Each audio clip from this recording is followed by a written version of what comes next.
2014 had been a hell of a year for the 8-player D2 speedrun. The small crew that had formed on the Diablo DE message boards took to the category with a passion and slashed the record again and again, taking it from what was once a minor novelty of beating bots at ladder reset and turning it into a true accomplishment, worthy of some minor notoriety. With the establishment of D2 speedruns on speedrun.com, the increasing ease of access to video capture software, and the long legacy of multiplayer Diablo 2, the time seemed ripe for challengers outside of the Diablo community to step up and take on the challenge. And yet year after year, no one did. Come along as we cover the history of the band that would form in 2019, purging the shadow that had laid upon the category for 4 long years, where even the new masters of Diablo 2 speedrunning had a bit to learn from the old guard. Oh god, that's so back. Oh, up here, yeah. I was desynced so hard. Great job, Taylor. I'm sorry, dude. Dude, I died in the same spot you died. God. Beetle's right above me. Beetle's right above me. Whoa, the champions. Okay, yeah, I'm dead. Holy crap. Go BT then. Oh my god. Oh fuck my life. Enchanted,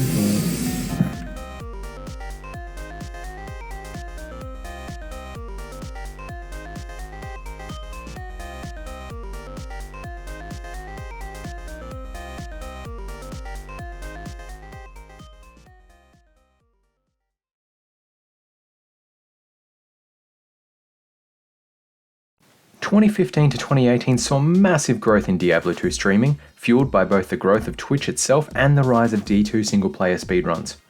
After further amplification through community events like Mr. Llama SC representing the game at GDQ 2016, 17 and 18, along with Ryo Quetzalcoatl at RPG Limit Breaking and Elisa Raptor at ESA 2018, the scene was positively booming.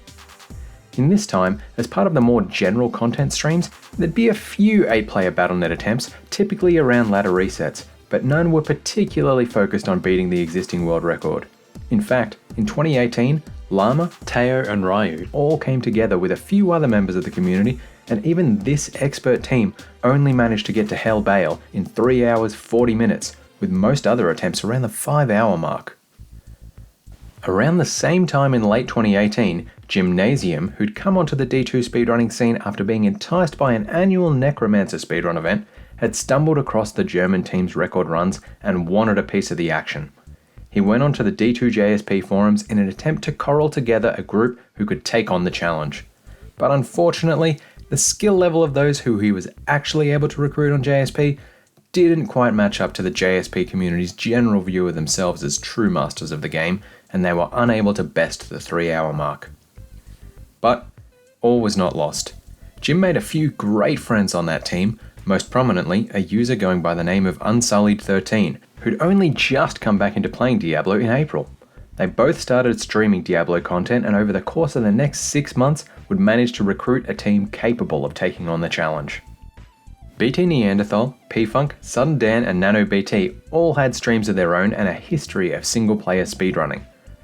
Lagzor, who'd just come from securing the normal Sorceress world record, played the role of funny guy, and they also pulled in Blazer Flamewing, who'd go on to propose the jail strat made famous by Slimo in the Sorceress category. Despite his previous skepticism of using the glitch strats, No team to speed Hell Bale, yeah. They cheated. They cheated. Mr. Llama SC had come on board, bringing the run to a much larger viewer base than the German team had seen. But probably the biggest wins on the recruitment drive had to be the German contingent. Somehow, Jim had convinced both Lav and Teo to come out of retirement. Lav already held the record, of course, but had been disappointed that the team hadn't managed to break that 220 barrier. Teo, on the other hand, had never managed to participate in one of the old world record runs, despite having run with the team a couple of times. After slowing down his participation in the D2 speedrunning scene in late 2016, recently he'd been enticed back by the Beetleburst strats and was again dipping his toe in the waters of D2 speedrunning. For a guy who'd held just about every Diablo 2 world record at one time or another, this was an excellent opportunity to fill a gap in his trophy cabinet. With the Germans on board and Jim and Sully motivated to coordinate everyone, the beginnings of what Lav would dub the International were off to a great start. With Teo and to a lesser degree Llama acting as shot callers, in general, the overall strategy was directly lifted from the old German team with very minor tweaks.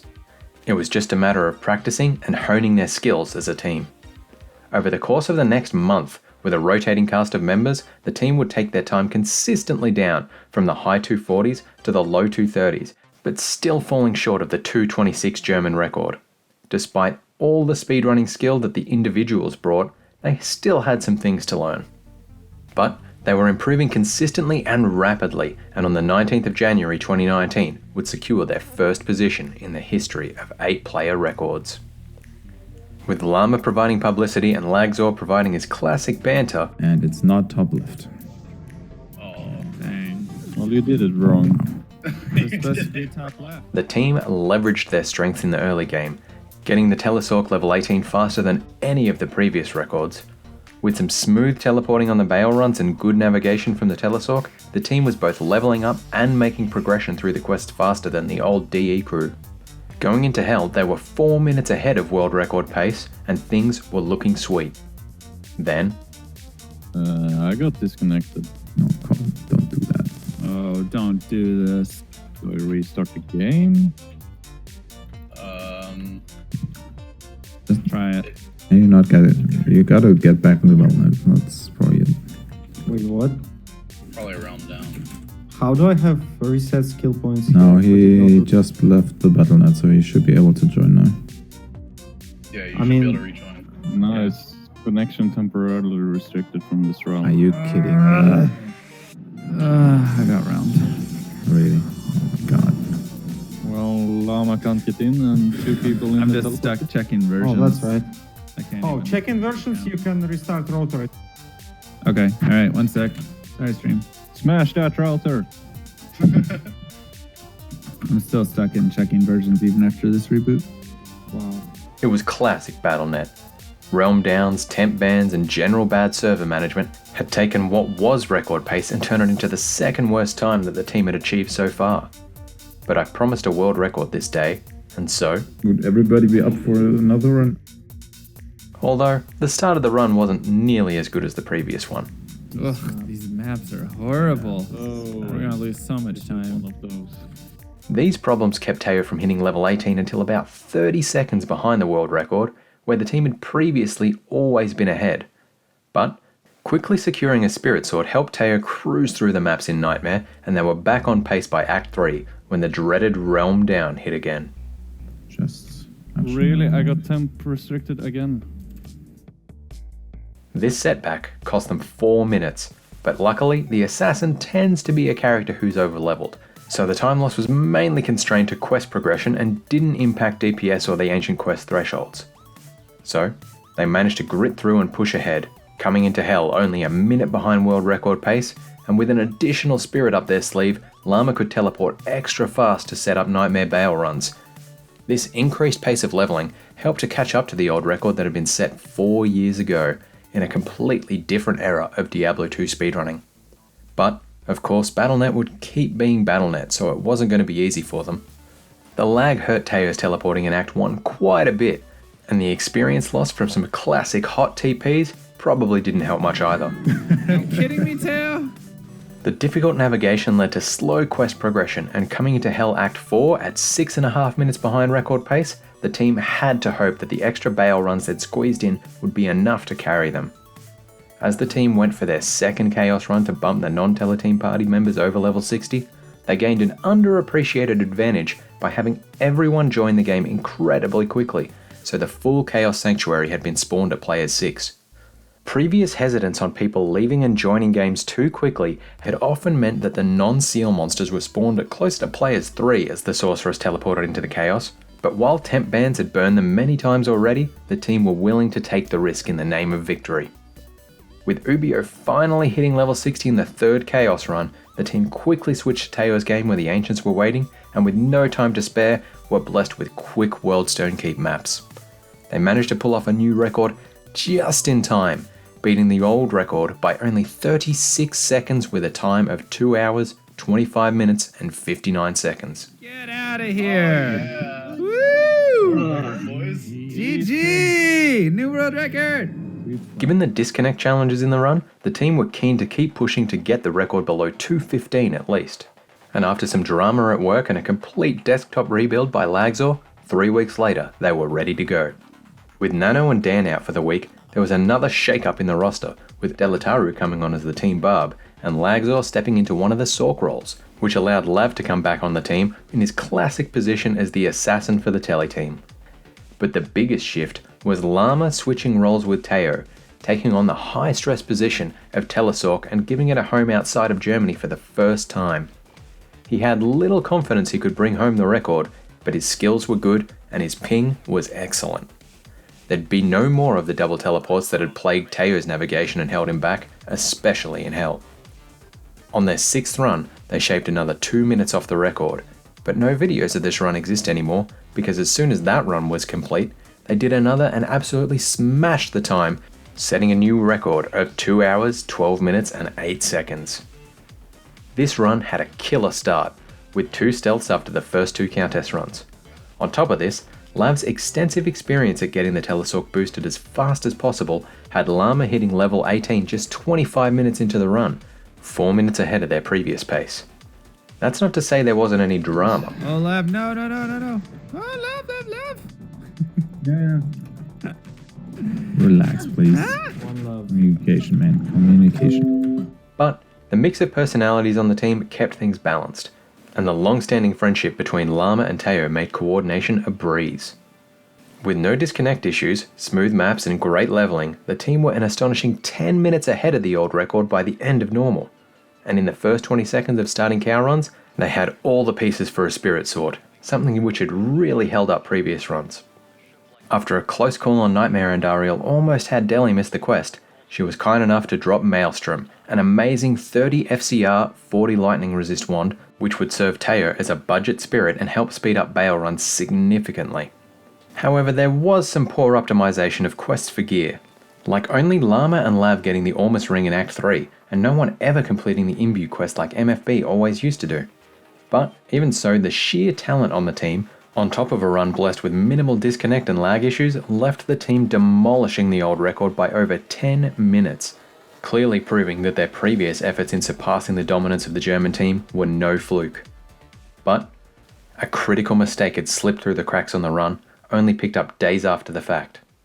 After rejoining the game when Hell Bale had spawned, when everyone else was partying up, Delataru had tuned out and forgotten to join the party, meaning he never passed the final quest. The closest thing to a set of rules about the run had never specified that everybody needed to complete the quest, but it was kind of an assumption of everyone involved. Even to this day, it's one of the key things that comes up in every discussion of a possible hardcore 8-player run. While Mr. Llama SC made a proposal within the team Discord on how to open up the rules, making the run more accessible as well as keeping their own run valid, the topic was never really addressed, and since there was no official leaderboard for this category, people kind of moved on. After a few more practice runs that didn't quite pan out, as well as Lagzor losing his top spot on the Sorceress leaderboards, the next big shift in 8-player speedrunning would take place. Over the early months of 2019, the group had reached out to Green Dude, the founder of the popular Path of Diablo mod, to see if he could set up a private server for running unmodified Diablo 2 for them to use, instead of completing their runs on official Battle.net servers.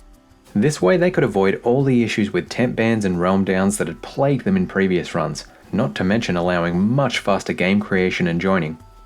Since the players wouldn't have to worry about waiting in lobby for about 5 seconds between joining each game, and over the course of a run there'd be about 20 to 30 games created, there was easily the opportunity to save a couple of minutes on that front alone, even without adding the additional time savings from having to reconnect to Battle.net, as it happened at least once in basically every record run so far. This approach wasn't without its detractors, with some saying that because the official code running on the Battle.net servers had never been released, what Green Dude was emulating wasn't a reliably true proxy for the official game. Even Green Dude himself put forth a solid argument about the advantages of the private server over the official game. But, well, there'd never been any official rules for the category anyway, so it was down to the people playing it in the end. For their first run on the servers, Teo was out, enjoying himself at TwitchCon and replaced by BT Neanderthal. Blazer Flamewing replaced Delataru as Barb, and Nano BT took over from Ubio Gesh as Druid. But even without Teo there, it wasn't all fun and games. Okay, stop arguing and make notes. The team started with a bit of a struggle leveling, and some bad map layouts and poor monster density in the end resulted in Llama not hitting level 18 until almost 29 minutes into the run. This also caused a drag on the rest of the team leveling in tombs, with a paucity of beetles leaving BT Neanderthal scrounging for boss packs in Act 3, and Blazer was still under-leveled as they headed into Act 4. Still, despite these challenges, the private server strategy was paying off. Coming out of normal, the team were equal with world record pace. On top of private servers, there were a couple of other minor innovations worth mentioning in the run. Firstly, Llama took up Teo's idea of leaving the TP in the Chaos Sanctuary right next to the seal bosses rather than in the middle star. While this is a more dangerous place for the team coming in general, the stun strategies they had in place with the Leap Barb and Shockwave Druid were more than enough to keep them safe, while also saving precious seconds in getting to killing the monster packs and earning experience. As with most innovations, this did have some teething issues. I can't copy. I cannot copy. I did not copy. Teleport back, someone else teleport here. Copied. Alright, I got that one. Understood. Well, Alright, let's now just I'm kill stuck third here. boss then. Yeah, sorry, love. But would go on to be best practice in future runs. Additionally, by being able to log in and out of games extremely quickly without the risk of temp bans, the team were able to join for an extremely short period of time in Act 2 when the altar in the Claw Viper Temple is kicked in Nightmare in Hell, then go back to Bale runs, where previously they'd have to hang out in the game until the summoner was found and then Duriel was spawned. This way, Llama could just drop a town portal next to the summoner as he progressed through the Arcane Sanctuary, spawn Duriel by himself, and then hang around until the rest of the party finished their Bale run. At this point, they'd join Llama's game with more experience than before, go kill the summoner, and then join Llama straight away to beat Duriel and finish the act. Third, Blazer stepped up as the Gopher Barb when supporting in Hell, not only giving the Telesorc battle orders to boost their life on request and copy TPs in risky areas, but also running and fetching potions to leave next to the town portals, saving the Telesorc and other team members critical time previously spent shopping. This was also the first time they tried a strategy of leaving the Telesorc extremely under-leveled going into Hell. Where previous runs had MFB, Teo and then Llama hang around until the mid to high 30s, this time Llama only stayed until level 27 before pushing ahead, and then avoided Hell Chaos as best he could. The theory was that by removing a party member from soaking up experience, this would increase the XP gain of the rest of the team who weren't going to be glitched through. This would stay as the strategy all the way through to the present day. But recent analysis shows that this theory wasn't quite true, and it can actually be beneficial for the Telesorc to stay up to level 30 in Nightmare and in the low 40s in Hell. In the end, as they were coming on to the final push after the Ancients, things were looking mighty close to the old record. Of course, they had a lucky drop to help them out, and they were all aligned on the mission. Operation Cocktail got this, right guys. now. With all the pitfalls of the run, it was enough to secure a new record of 2 hours, 11 minutes and 21 seconds, a mere 40 seconds ahead of the old record. Of course, that classic friendly rivalry of Teo and Llama meant he couldn't let this one rest, and a month later, Yes. Boom! Time to host Mr. Llama, right? Real dude. All right, guys, I'm rating you over to Mr. Llama. Have fun. Peace. Allows to stun much better. You jerk. Much more reliable. GG, guys. Always. That was good. Always Teo. as practices continued, the hustle to find players to fill slots became more and more intense. With June 2019's ladder reset rolling around, the team had to call on Mr. Camel, a well-renowned and very funny troll from Mr. Llama SC's chat, to fill the Barbarian slot. But still, the team was serious, and Lav especially was hooked, calling out a specific target of sub 2 hours and asking for options on how to achieve this. Teo immediately came back with the possibility of replacing some of the Bale and Cow runs with Act 2 Tomb runs, extending the old normal leveling strategy into Nightmare. It'd be risky. The tombs are far more dangerous in Nightmare, but on the next practice in July, the team resolved to give it a go, and just a few weeks later, they clocked in the first sub 2:10 record with a final time of 2 hours, 7 minutes and 25 seconds. Hey! Wow, what a time. Sadly, for viewers like me at least, this was the last world record run that Eyegor would participate in. A hand injury would make the repetitive mouse clicking and movements too difficult to continue speedrunning in general, and so after this run he was no longer able to gift the audience with gems like these. Hit the breakpoints for lag. No. I didn't lag, I was just instant dead. But that's just because you sucked then, I guess. Yeah, I don't want to admit it, but it seems like he was actually doing some. By the way, what's the... my friend wants to be reminded what the ancient pledge is. Okay. Can't break. Which one is first? Ort or Soul? Ort. Okay, cool. My friend wanted to know again. It's funny, any rune word that extends further than a normal speedrun, my friend does not know. On top of Lagzor's departure, things generally started to slow down at this point as everyone's schedules tended to drift apart, as is the eternal challenge with such a big group. No longer would there be guaranteed 2 practice runs every Saturday. Sometimes there'd be 1, some weeks there'd be nothing at all. But all that time, Jim was keeping up the hustle to keep the team alive, and with some help from Lav, a couple of familiar faces appeared in the group's planning Discord. Kor, who'd actually played as Spitzenclass in the old 259 German record, and Runa, who'd played in most of the DE team's runs, including the 226 record the International had first set out to beat. About a month later in September 2019, Kor thought he'd jinxed the run while testing out his ping before the group started in earnest. But if anything, it was a sign of greatness to come. The record that would immediately follow would go on to be the longest standing since the German 226 back in 2014. But the start of the run wasn't showing much promise, with Llama sounding sick and Jim getting wrecked by Rakanishu.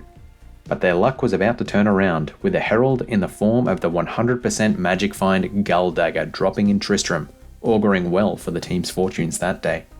With experienced team players on board and optimised levelling strats added in, plus a little bit of luck, even not getting Spirit until an hour and 40 minutes into the run couldn't hold them back.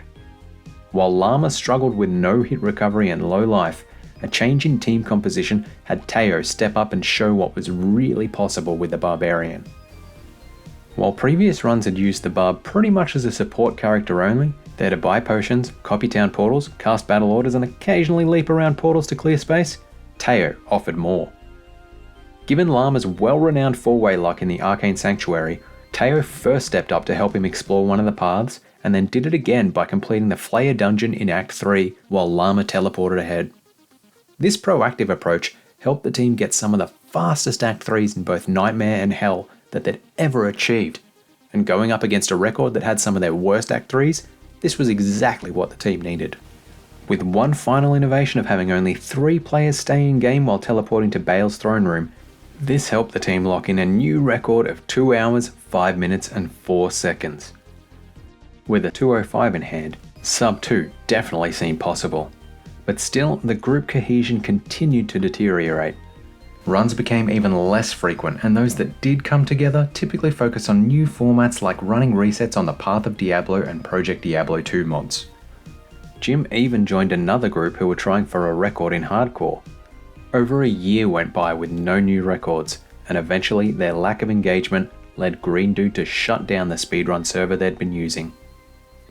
Then, BlizzCon 2021 happened. Lord of Terror.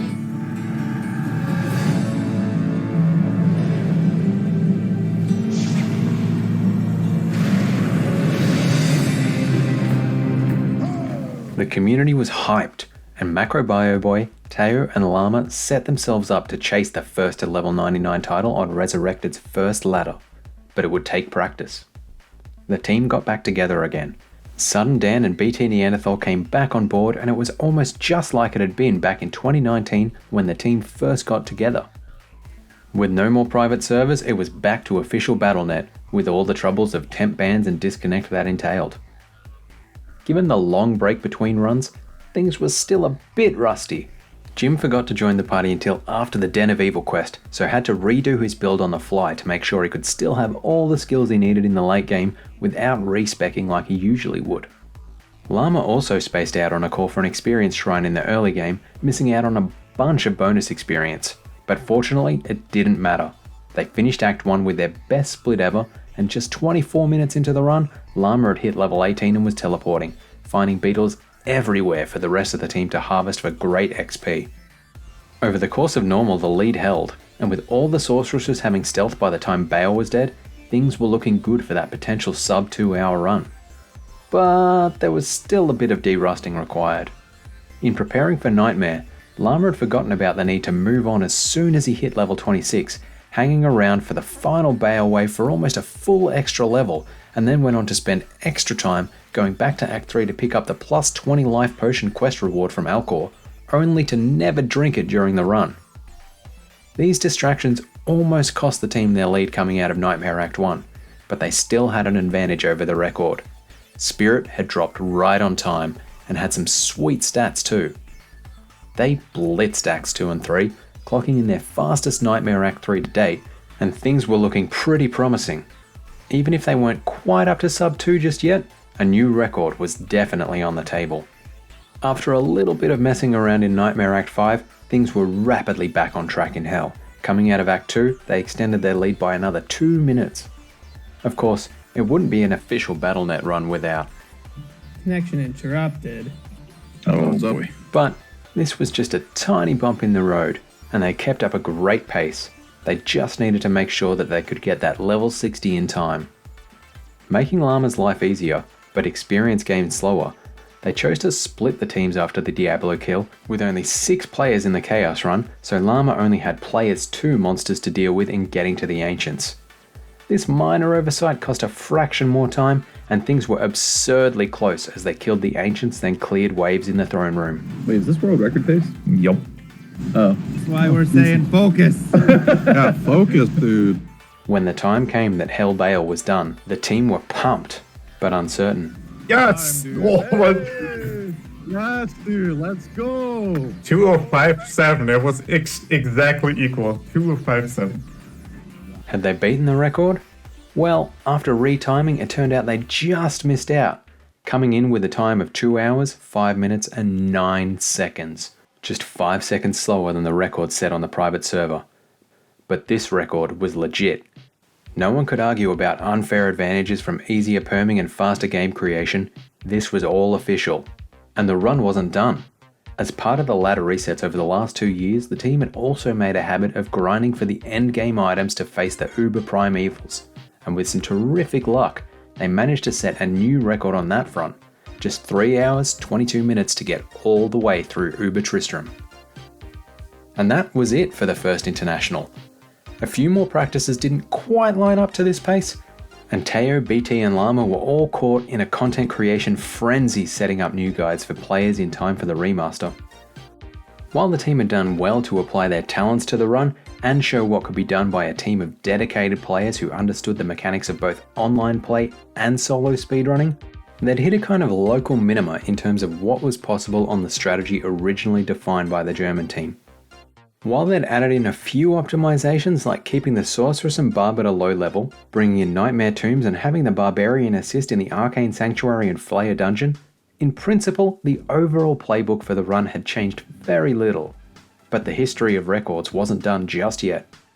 So come back next time as the dawn of the second international would discard the assumptions of the past and take the glory of Diablo 2's first sub 2 hour Hell speedrun.